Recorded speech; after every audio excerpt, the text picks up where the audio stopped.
Welcome to our next video.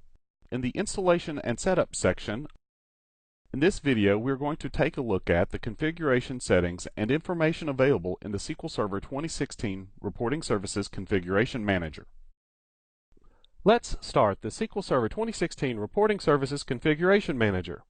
Let's click on our Windows icon, click on All Apps, scroll down to Microsoft SQL Server 2016, expand the folder, and click on Reporting Services Configuration Manager.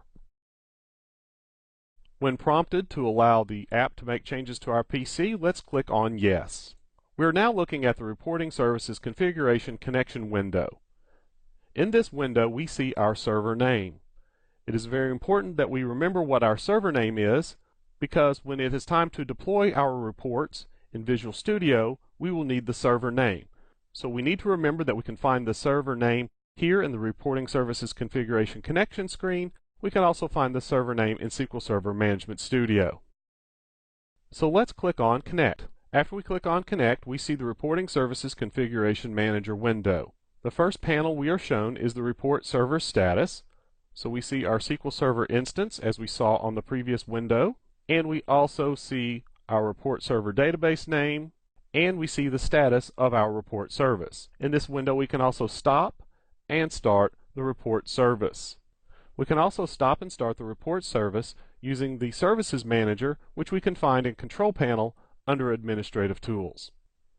As we move down the left-hand side of the Reporting Services Configuration Manager, let's click on Service Account.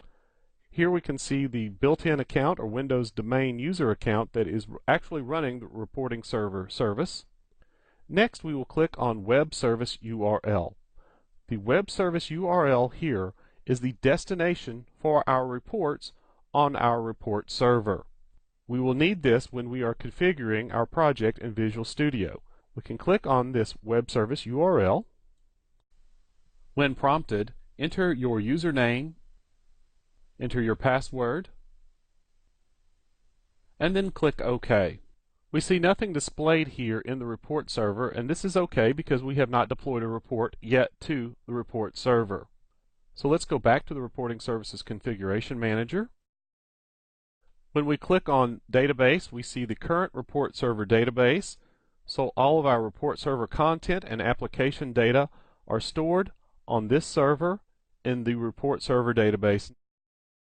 We can also see the credentials used by the report server to connect to the report server database. So we can change these if we like, but will not be necessary for this course. Next, we want to click on the web portal URL. This is the URL that will allow users to access the web portal.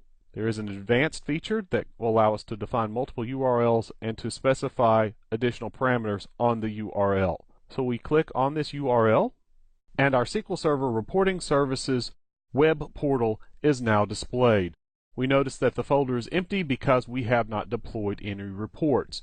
This is commonly called the SQL Server Report Manager because we can manage our reports in this web portal.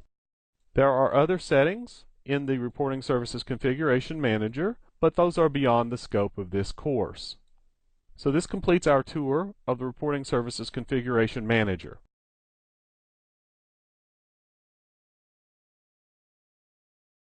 Which is the introduction to report creation, and you will be able to wizard your first report.